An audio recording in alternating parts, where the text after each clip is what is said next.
So in this question, we're told that the curve C has equation y is equal to 3x to the power of 4 minus 8x cubed minus 3. And in question A, part 1, we need to find the derivative of this. So we can see here that if when y is equal to 3x to the power of 4 minus 8x cubed minus 3, we can then find the derivative of this, dy by dx, by multiplying 4 by 3 and then taking 1 away from the power. So that gives us 12x to the power of 3. Then we do the same for this negative 8x cubed term, which gives us negative 24x squared. And then our final term, 3, negative 3, it will differentiate to nothing. So therefore, we have that the derivative dy by dx is equal to 12x cubed minus 24x squared. Now for question A, part 2, we now need to find the second derivative of y. So we know to do this, we'll take our new derivative, dy by dx, and then differentiate it once again. So this means that d squared y over dx squared is going to be equal to 12 times 3, which is 36x squared, and then our negative 24x squared goes to negative 48x. So that means the second derivative of y is going to be equal to 36x squared minus 48x. In this question, where do we pick up our marks? So there's 3 marks available in total for part A. So our first mark will be for identifying that we need to differentiate. So going from this step to this step. Our second correct mark will be for having the correct answer for dy by dx.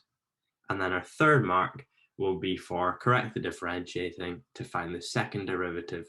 So there is our third mark. So moving to part B of this question, verify that C has a stationary point when x is equal to 2. So the first thing we have to note is that we have a stationary point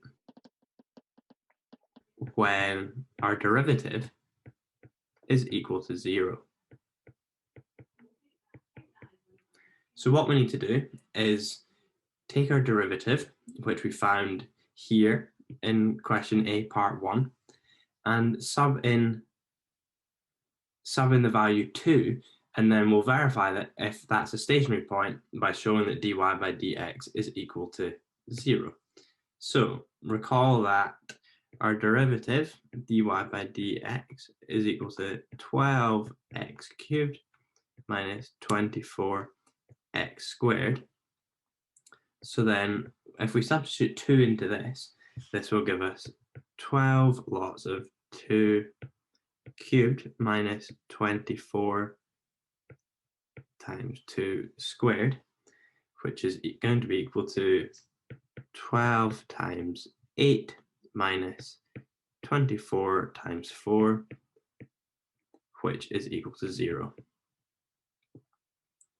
So therefore, at x equals 2, dy by dx is equal to 0, which means that x equals 2 is a stationary point.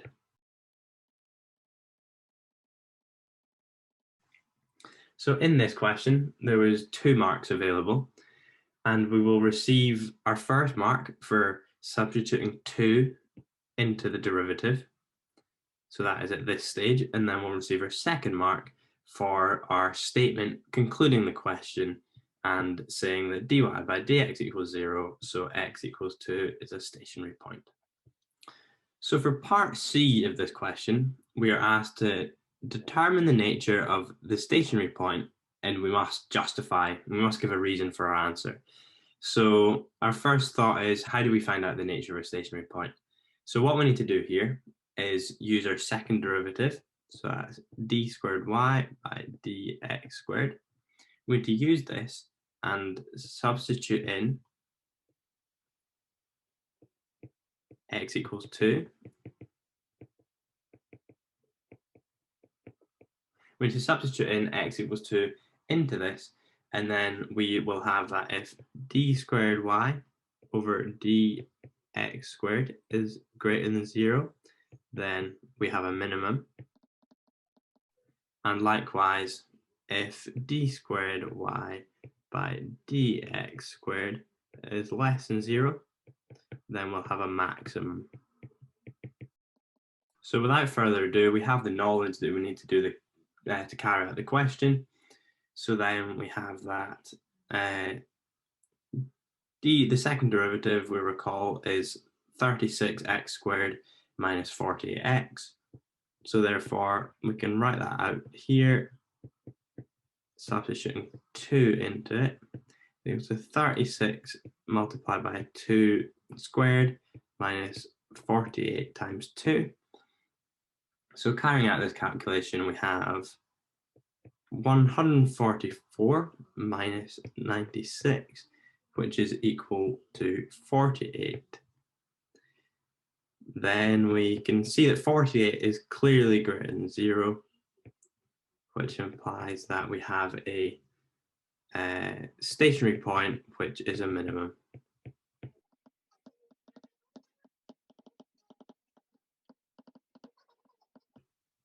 So in this question, there was 2 marks available, and for that question, we'll receive 1 mark for substituting x equals 2 into our stationary point here, and then our second mark will be for the conclusion here.